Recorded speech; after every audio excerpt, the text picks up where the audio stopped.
이슈가 되게 정강훈하고 지금 대적적 이 점에 대해서 지금 현재 고소 고발로 하고 있는데 저도 어떻게 헷갈리게 했어요. 황교안을 따라야 되는가 정강훈을 따라 이런 점에 상당히 고민하고 있습니다. 근데 이에 대해서 좀 명확하게 한번 이야기해 주세요. 전광훈 목사님은 제가 변호사 시절에 다른 법인에서 선거법위원으로 입건돼가지고 조사를 받고 있는데 해결이 잘 안 된다고 그래서 저에게 그 법인에서 저한테 이제 부탁을 해가지고 제가 도와드렸어요.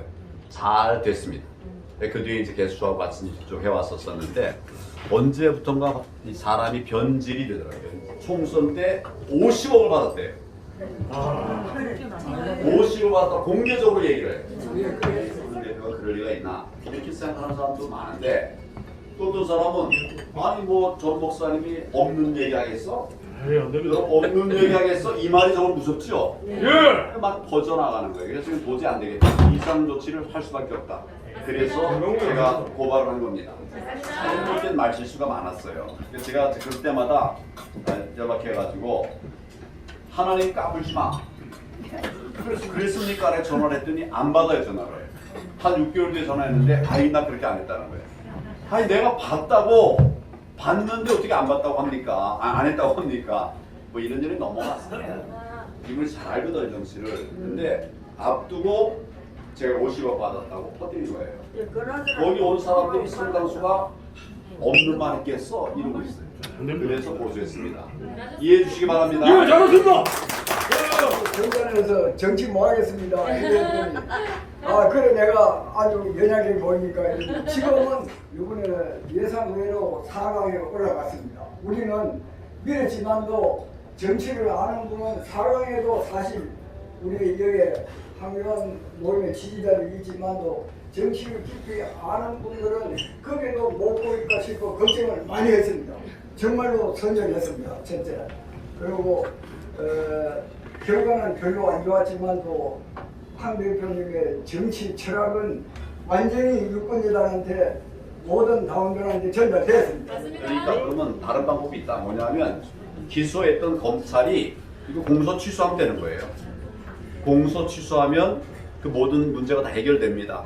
그래서 이제 그걸 어렵지만 당신이 좀 해라. 지금 전광훈 목사님에 대해서 아까 내가 얘기를 했습니다.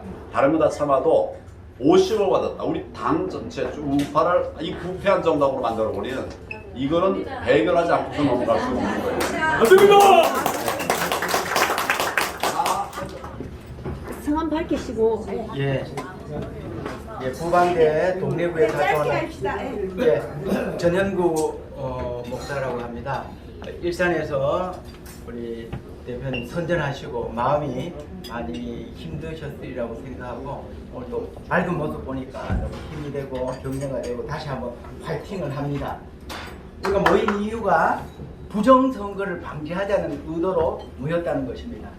그때도 시간이 늦었다고 민경우, 동병호 우리 대표님은 말씀할 것도 없고 막 계속 외쳤는데 지금 또 시간이 지나니까 덮여지는 듯한 분위기를 보면서요. 우리 근본 취지가 거기에서 초심이 있는데 어쨌든 지금 이 정부를 본다는 것입니다. 저는 원하는 것이 부정선거 특위위원장님을 바로 임명해서 바로 치고 나갈 줄 알았습니다. 근데 시간이 지금 뭐 1년여 이상을 지나는 모습을 보면서 어쨌든 이 윤석열 정부와 이 잘난 정말 스마트한 법무부 장관이 정말 순진하게 부정선거가 없었거나 있더라도 미약한 줄 알아서 넘어가고 있는 건지 아니면 이걸 건드리면 너무 어마무시하기 때문에 엄두를 못 내는 건지 지금 현 정부가 부정선거에 대해서 어느 정도의 마음과 대응과 지금 이렇게 제스처를 취하는지 좀 엄격하게 좀 평가를 해주시면 감사합니다. 제가 평가할 자격이 있는 건 아니고요. 제가 말씀을 좀 드리자면 투표를 했는데 개표하고 보니까 후보자들이 이의를 제기하는 거예요. 이건 공정하지 않다. 그래서 그래? 그러면서 이제 이렇게 투표함을 봉해놨어요. 다 개표한 다음에 다 봉해놨습니다. 이런 상태에서 재검표를 하자. 이래서 재검표를 한 것이 이제 민경우 의원 628 재검표였어요. 그래서 재검표해 보니까 그 재검표한다는 건 뭡니까? 투표를 했는데 개표해 보니까 문제 있다 그래가지고 옹해놓고 다시 깐 게 재검표거든요. 그러면 유권자가 투표한 그 투표용지가 재검표 현장에 나와야 되죠? 네네. 그렇죠? 네. 유권자 투표했다가 개표했다가 문제가 있다고 문 닫아놨는데 다시 열어봤으면 그 유권자가 투표한 그 투표용지가 나와야 되잖아요. 그렇죠? 네. 그런데 유권자가 투표할 때 한 번도 안 적어놓고 그냥 이렇게 했다. 이런 투표용지가 막 반이 나왔어요. 사전 투표용지. 이런 일이 있을 수 있습니까? 없습니다. 제가 다 세봤다니까. 그 개표하는 사람이 이제 법원 직원이거든요. 젊은 직원에게 젊은 사람은 정의 볼 테니까. 그래가지고 다 세봤어요. 100장씩 이제 100장 묶은 거 풀어가지고 하나씩 세보는 거거든요. 100장 사전 투표용지들이에요. 100장 중에 몇 장이 접은 적이 있었을까요? 56장이 그렇더라고요. 그러면 이쪽에 왼쪽에 있는 거는 접은 적이 없다는 거잖아요. 예. 이게 그냥 대충 한 게 아니라 이 친구가 이렇게 다 이렇게 형광등 비춰가 보면서 꼼꼼히 한 거예요.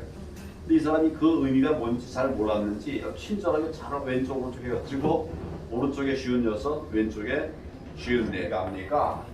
우리가 입증하는 것은 가짜 투표지가 나왔다.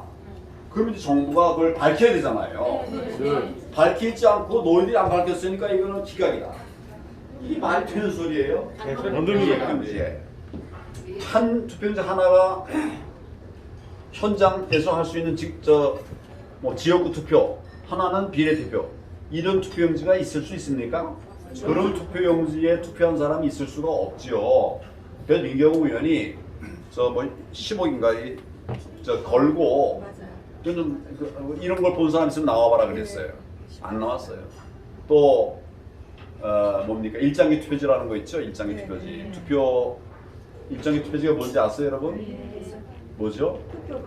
투표관리관 도장이 뻘겋게 문드러져가지고 정규 용지가 아니라 일본 일장기가 쓰는 게 일장기 투표지인데 그 일장기 투표지가 송도 이 투표소에서 1900장이 투표가 됐는데 1000장이 넘게 이런 일장기 투표지가 나왔어요. 재검표 과정에서 297장을 유효로 돼 있는 거를 무효로 바꿔버렸습니다.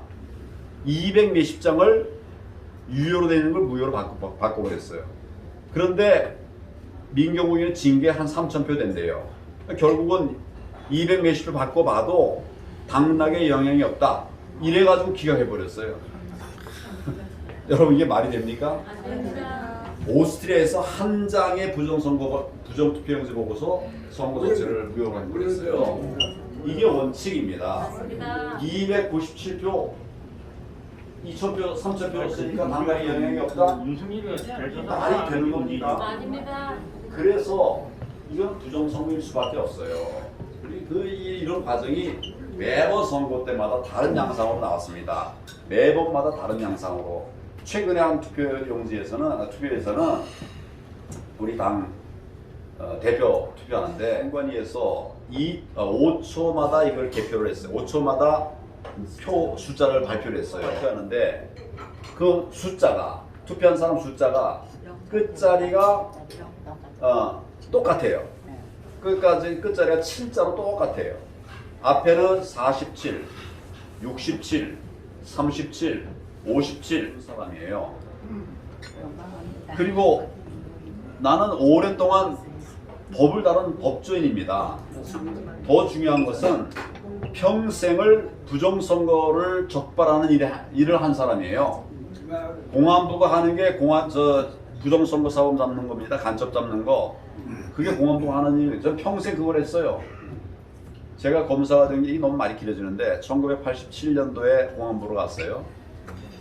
이제 그때 13대 총선 수사 인력이 필요하다 해가지고 저를 차출해서 간 거예요. 말씀하세요. 대통령이나 법무부 장관이 여기에 대해서 안타까움이나 인식을 어느 정도 하고 있는 것 같습니까? 그 대통령에게 물어보십시오. 법무부 장관도 네. 공안은 한 번도 하는 사람이 아니에요. 여기 특수만 한 사람이에요. 저 주주 특수만. 내가 당 대표 때 신정치혁신위원회라는 것을 만들었습니다. 정치가 워낙 국민들로부터 지탄을 많이 받으니까 그걸 바꾸자고 신정치혁신위원회를 만들었어요. 신남욱의 의원을 해가지고 3가지 아젠다를 다뤘습니다. 정치혁신, 당혁신, 공천혁신. 큰 아젠다예요. 정말 힘든 건데 이분들이 열심히 해가지고 한 5개월 정도 해가지고 안을 내놨어요. 내가 볼 땐 다 좋은 안인데 나중에 이걸 적용하려고 하니까 당에서 전부들 우리 옆에 있는 측근들이라는 사람들이 다 대표님 근데 혁신한다는 거 좋다는 거 알지만 다 정치하는 사람 다 반대합니다. 왜 반대하는지는 제가 설명 안 드리겠습니다. 자, 당연 목표 여기까지 하겠습니다. 조금 무거운데서 왔는데 오늘 뭐 대표님 오신다 해서 참석을 하게 됐습니다. 방금 대표님 말씀 중에 부정선거에 대한 어떤 사례라든지 그런 부분에 대해서는 저희들도 뭐 익히 많이 하고 있습니다. 선거가 1년 안 했습니다. 그래서 저는 한대로 생각을 합니다. 가장 좋은 방법은 수개표를 하는 게 가장 좋을 거라고 생각합니다. 첫 번째. 근데 그게 지금 현실적으로 어려운 부분도 좀 있긴 있을 겁니다. 만약에 그게 안 된다면 두 번째는 선관위 개혁에 대한 어떤 고민을 어떻게 해봐야 될지 또 선관위하고 한틀 시스템하고 연관관계가 있습니다. 무슨 시스템? 한틀 시스템. 한틀. 선개표 하는 회사 있잖아요. 그 회사하고 유착 관계라든지 그게 분명히 있을 거라고 저는 봅니다. 그래서 그런 부분에 대해서 고민을 안 하면은 이게 개선이 안 될 거라고 보거든요. 저희들이 지금 여기 계시는 분들은 일반 국민이기 때문에 우리가 할 수 있는 거는 어떤 그 투개표에 대한 어떤 그 상황을 보고 감시를 하고 그 다음에 뭐 투표 참관을 해서 어떤 뭐 잘못된 부분이 있는지 그런 그 감시 정도 할 수 있는 거지 근본적인 시스템을 갖다가 개선할 수 있는 힘은 전혀 없습니다 저희들이. 그래서 그 부분을 할 수 있는 분은 여기 계시는 요 대표님이 주축이 돼가지고 정계의 어떤 그 시스템을 바꿀 수 있는 사람들 그런 사람들을 좀 모아주셔야지 이게 바뀌지. 저희들이 뭐 이어서 성토만 하고 이렇더라 저렇더라 이래갖고는 내년 지금 1년밖에 안 남았습니다. 네. 제가 그걸 밝히려고 당대표 도전했던 겁니다. 그냥 밖에서 아무리 얘기해봐도 우선 국회가 바뀌어야 되는데 국회가 바뀌려면 우리 당부터 바뀌어야 되잖아요. 당이 부정선거에 대해서 얘기할 생각이 전혀 없어요. 오히려 어떤 친구들은 부정선거 없었다라고 얘기를 하고 있어요. 내가 알기로는 우리 당 의원 중에 3분 정도가 부정선거 있었다라고 하는 얘기를 해요. 근데 그것도 이렇게 비공개로 하지 공개적으로 못해요. 개선책으로 제일 먼저 얘기했던 게 개표하지 말고 다 수개표하자 그랬었죠. 그것도 당일 투표하고 당일 개표하고 당일 투표하고 당일 개표하면 부정할 소지가 없잖아요. 근데 투표를 사전 투표해놓고서 며칠 지난 다음에 그 다음에 이제 재검표하고 그러니까 검표하고 그러니까 그 사이에 공백이 생기지 않습니까? 네, 사전 투표하고 개표할 때까지 4일 또는 5일 동안에 공백이 생겨요. 그때 무슨 얼마든지 할 수 있는 거예요. 네, 그래서 제가 얘기했던 것들 중에 하나가 사전 투표하지 말자. 사전 투표 그 투표용지가 부정선거에 악용된다. 그 다음에 수개표로 개표하자. 그러니까 전자개표로 하면 반드시 문제가 생긴다. 처벌을 엄하게 하자. 이거 한번 이 부정선거에 적발되면 내 말 그때 얘기한 것은 아마 종신형으로 가자. 이래야 하지 않겠냐. 그랬어요. 이제 이런 제도 개선이 많이 필요한데 국회가 바꾸지 않으니까. 그래서 제가 계속 얘기하다가 당대표로 가면 되지 않겠나. 지금 이제 그 길은 지나갔어요. 다음에 또 당대표 도전할 필요가 있을지 모르겠습니다만 계속하십시오. 안 된다 하더라도 안 되면 다음에 이제 대선에서 우리가 승리를 해서 이거는 정말 정의롭지 못한 거거든요. 그리고 이 부정선거는 우리나라에 국한된 문제가 아닙니다. 우리나라에 국한된 문제가 아니에요. 미국도 지금 부정선거 이슈가 있지 않습니까? 또 키르기스탄인이 우리 그 전에 선거 개표 관리기를 사용했던 이런 나라마다 전부 다 부정선거 일때 다 휩쓸려 있어요. 이건 너무 선거 조작이 너무 쉬워졌거든요.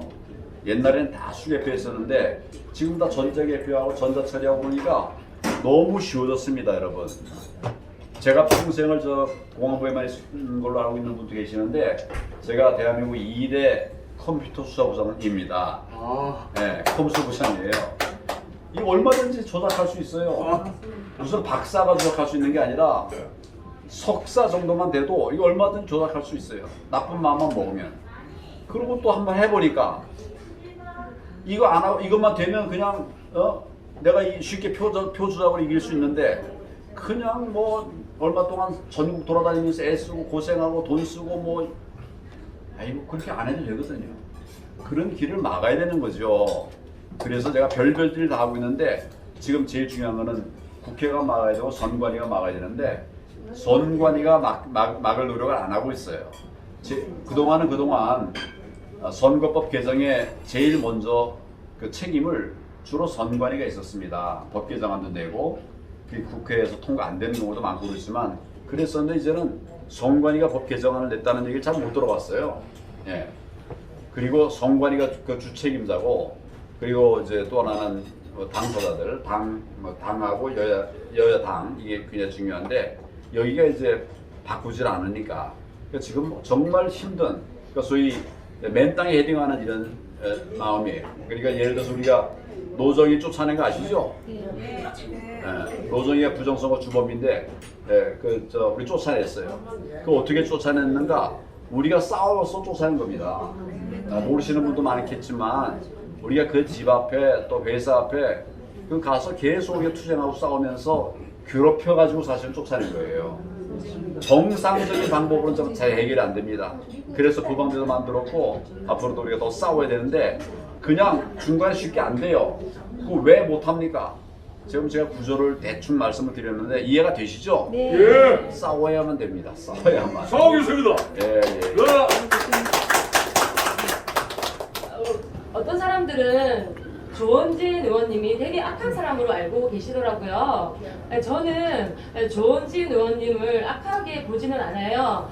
그냥 열심히 하셨거든요. 몇 년간 비가 오나 눈이 오나 매주 토요일 서울의 역에서 집회를 하셔서 우리 박근혜 대통령님 석방하라고 외쳐주셨기 때문에 저는 그게 너무 감사해서 우리 공화당 당원으로 있었고 이제 우리 박근혜 대통령님이 나오셨으니 더 이상 이제 우리 공화당에는 이제 더 이상 이제 의미가 없고 그분들이 다 나왔으면 좋겠는 거예요. 그래서 그렇게 하려고 하면 우리 한교엔 대표님하고 조원진 대표님이 좀 이렇게 협력을 하면 안 되나?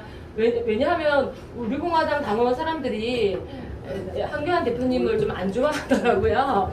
그래서 그 부분이 너무 안타까워서 좀 그 부분을 어떻게 좀 잘 이렇게 풀어서 그 당원들을 다 데려와서 우리 한교안 대표님 지지자로 만들면 어떨까? 네, 저는 그런 생각이 드는데 우리 한교안 대표님 말씀 들어보고 싶습니다. 조원진 의원은 대국자예요. 그리고 제가 알고 있는 한 바뀌지 않았습니다. 박근혜 대통령을 가장 사랑하는 이런 정치인이고 그래요. 저하고는 대척 관계 있지 않아요. 2019년도에 이제 우리 광화문에서 엄청난 집회를 하지 않았습니까?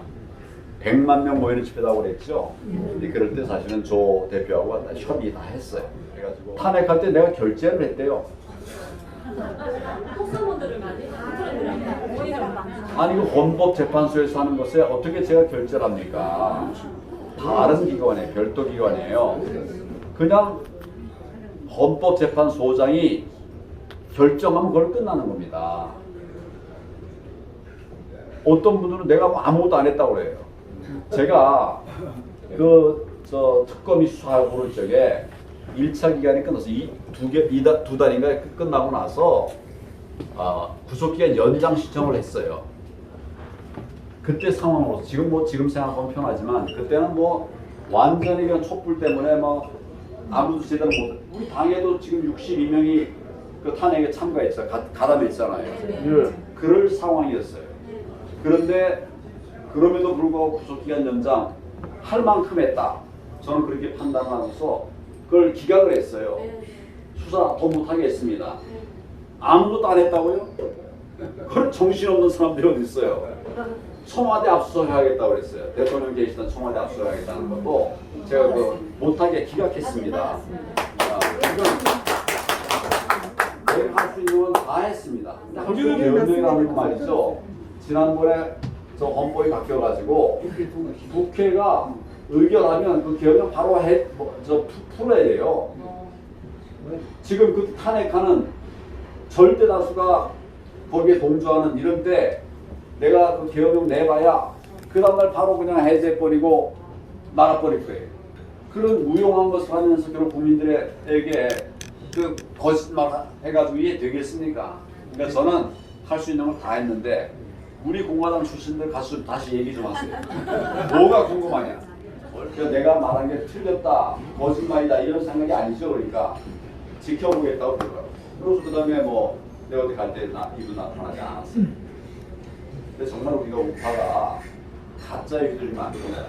근데 저 종북 좌파의 주장하는 뭐냐면 좌파의 주장하는 뭐냐면 용어로 하는 소리예요. 아, 예. 헷갈리게 하는 거예요.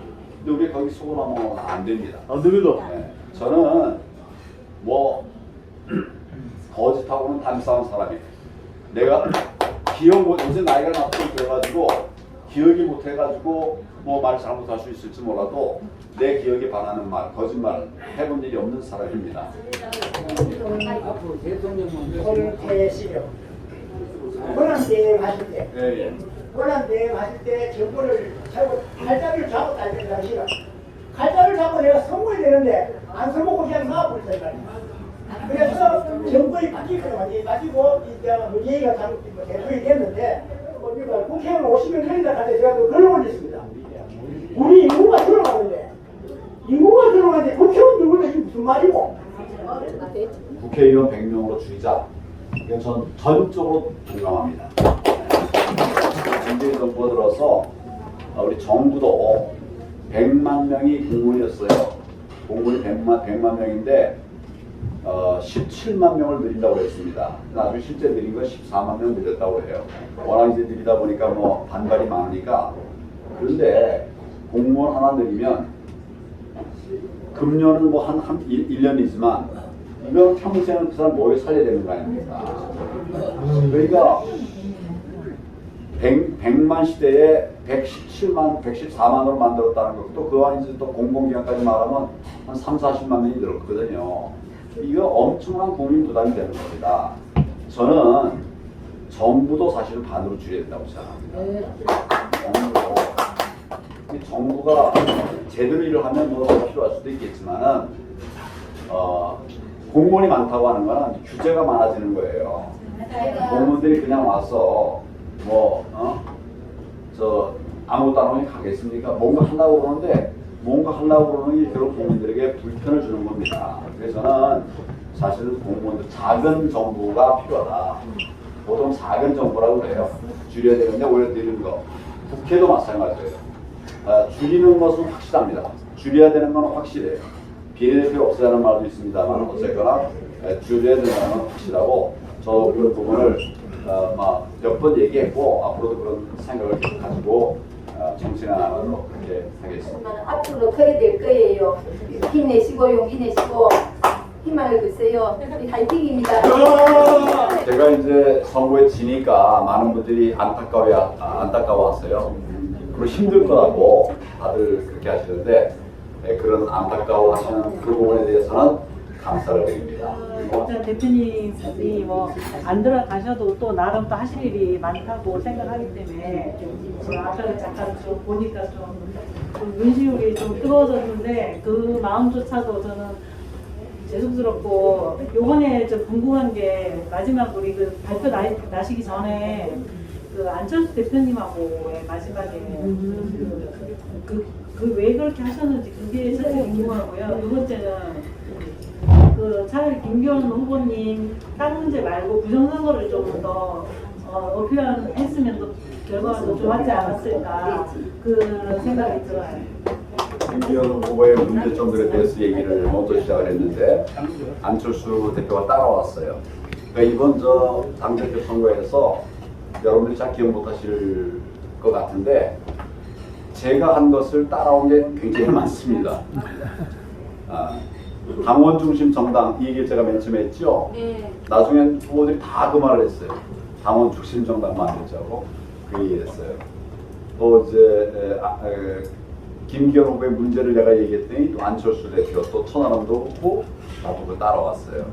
심지어는 이 인사를 하다가 연설을 하다가 끝날 때쯤에서 이제 인사를 하는데 이게 저 뭡니까 큰절로 하더라고요. 근데 큰절을 하는데 내가 알고 있기로는 큰절은 신발을 신지 않고 벗고 하는 걸로 난 알고 있는데 한 두어 명 하는데 보니까 신발 신고 하더라고요. 그래서 제가 그 다음에 할 때는 신발을 벗고 했어요. 그랬더니 그 다음부터 전부 다 신발을 벗고요. 하고 이제 뭐라고 얘기했냐면 같이 이 부분을 싸워내자. 본인도 같이 싸우고 싶다는 거예요. 그래서 같이 한 거예요. 대화가 안 되는 사람도 있냐? 두 사람이 대화가 전혀 안 되더래요. 같은 당에 있는데 어떻게 이렇게 대화가 안 되냐? 이렇게들 얘기하면서 이제 이렇게 해서 한 거예요.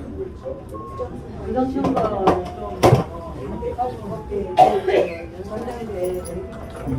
지금 당에 들어가 보면 아까도 제가 말씀드렸다시피 부정선거 얘기하는 그 자체에 막 알러지 반응을 많이 느껴요.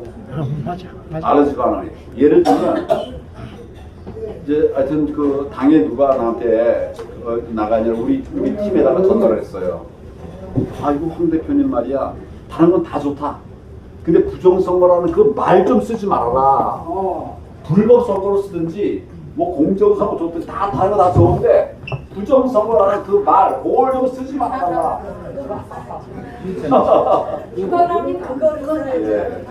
그래서 네, 그런 상황이에요. 부강대가 모인 것은 이제 부정선거가 가장 큰 핵심 이슈였잖아요.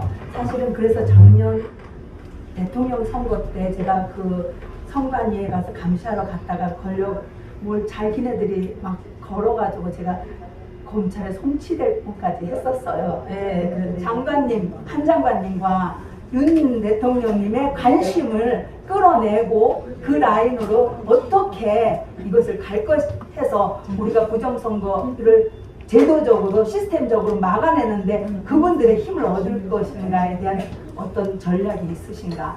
당에서는 아직도 시각이 안 바뀌었어요. 뭐라고 얘기하는가 하면 당에서는 사전투표도 하고 당일투표도 해서 투표하는 사람 숫자가 많아야 우리가 이긴다. 저를 믿고 사전투표하지 마십시오. 그거 다 불법에 사용됩니다. 그리고 투표하지 말라는 게 아니라 당일 투표하시라니까. 당일 투표가 뭡니까? 투표하도록 법정화되어 있는 공휴일이잖아요. 투표하라고 공휴일 만든 거지 놀러 가라고 그날 공휴일 만든 게 아니잖아요. 저는 일을 합니다, 우리는요. 일을 합니다, 우리는요. 그러면 투표하는 그 날, 일을 하고 당일은 투표하는 게 국민의 의무 아닙니까? 예, 맞습니다. 근데 사전 투표하는 날 가고 당일은 놀러 가고 이게 말이 투표하고 됩니까? 일합니다, 우리는. 아니 내 얘기 좀 하자. 그래서 사전 투표는 하지 말고 당일 투표하자고 제가 얘기했던 거예요. 다 이해되시죠? 네. 한 대표님 반갑습니다. 예, 수영구 김명희입니다. 라고 그럽니다. 저희 아무것도 전 정치에 관심이 없던 사람입니다. 문재인 5년 동안에 이렇게 평범한 주부가 났어야 될 정도로 저희 국민들은 정말 가슴이 지금 피멍이 맺힙니다. 총선이 코앞인데 어떻게 하실 겁니까? 막 제가 이렇게 장재원님한테 막 그렇게 했어요. 지금 선거법 개정도 안 되고 뭐 K보팅, G보팅 다 안 될 것 같아요. 저 사람들은 죽으라고 지금 바꿀 겁니다. 그래서 그에 대한 시스템을 우리가 좀 본부에서 체계적으로 해주시기를 간곡히 바랍니다. 황 대표님 오시느라고 애 많이 쓰셨습니다. 감사합니다. 조금 전에 그 황동훈 장관이나 대통령이 이 사실을 알고 있냐 물으셨는데 그냥 저는 예측이 알고는 있다고 생각합니다. 제가 작년 8월 달에 윤 대통령 한테는 편지를 보냈는데 부정선거 얘기와 증거 자료를 보냈습니다. 그런데 그리고 이제 올해 지금 한 일주일 전에 그 한동훈 장관한테는 도둑놈들 1, 2, 3 3권 하고 그 다음에 또 김영철 장군님 책하고 해서 부정선거 때문에 너무 놀랬다 이러면서 편지를 몇 장 써서 보냈습니다. 아마 도착된 걸로 알고 있습니다. 이 부정선거 문제를 해결하지 못하면은 일단 당장 내년 총선에 집니다. 왜냐하면 얘네들은 지금 이 부정선거의 그 기법 자체가 날로 교활하게 발전하기 때문에 우리가 못 따라갑니다. 걔네는 모바일로 조작하는데 우리는 회장님으로 일을 하고 있는 김미연입니다. 저는 제가 작년에 클린에서 상부 대승했습니다. 제가 제 인생에 처음으로 저는 제가 20년도에라 아예 깜깜이었습니다. 일부러 제가 21년도에 진짜 사전 이게 부정선거가 맞나 제가 일부러 사전 투표를 했는데 보니까 사전 투표도 하고 본투표에 갔습니다. 본투표와 용지하고 틀리더라고요. 그래서 제가 선관위에 전화를 하고 주무관하고 통화를 하고 그날 제가 알바가 있어서 못 가고 며칠 뒤에 거기 갔습니다. 가가지고 얘기를 하고요. 근데 제가 22년도에 상부 대선 여기 투표 참관인으로 들어갔습니다. 갔는데 아까 대표님이 사표를 말 그대로 죽을 사전 투표입니다. 저는 성경적으로 했으니까 성령께서 그래 주셔. 제 앞에서 바로 눈앞에서 그 기계가 고장났다고 하던데 아직까지 기계가 있습니다. 왜? 중앙선관위 가서 그걸 하려고 해요. 그러면서 제가 그 선관위 이제 사선관위 주무한테 가서 따지니까 자꾸만 꼬치꼬치 캐물니까 언제부터 그 시스템이 중앙에서 내려오기 때문에 자기들은 꼼짝 못한대. 그래서 기계가 잠실 동남 서구 막 짬뽕이더라고요. 그 사표 있다니까. 그래서 중앙에서 시스템이 내려오기 때문에 자기들은 꼼짝 어찌 할 수 없대. 저는 사표는 없애야 되고요. 제가 정도자를 가지고 있습니다. 왜 본투표를 놔놓고 왜 사표를 미리 하냐. 그 자체가 부정의 불법 아닙니까? 우리가 인간이 저는 윤 대통령한테도 갈 겁니다. 한동훈 법무장관 물론이고요. 왜냐면 다 인간이 다 죄인입니다. 선악관 때문에. 저는 수영로에서 제가 시들리면서 10년 종교생활을 했습니다. 그래서 제가 아버지도 그렇게 내 지식적으로 대가통했던 이 죄인이 안 깨지니까 아버지를 한 방에 데려갔습니다. 제가 때려 없애야 됩니다. 없애야 됩니다. 그래야 지금 그런 선거를 하되 각 투표소에서 투표를 한 다음에 한 군데 집합하지 말고 불란서식으로 그 자리에서 투표를 끝나고 그 자리에서 엎어서 그 자리에서 개표하는 방법을 해야만이 부정선거가 안 되지.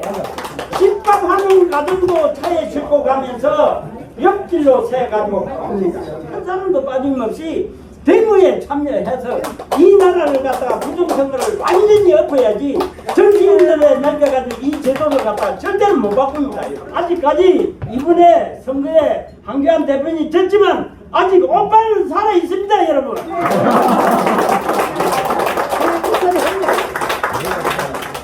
자유대한민국에 정말 선거 정의가 세워질 때까지 멈추지 않을 것입니다.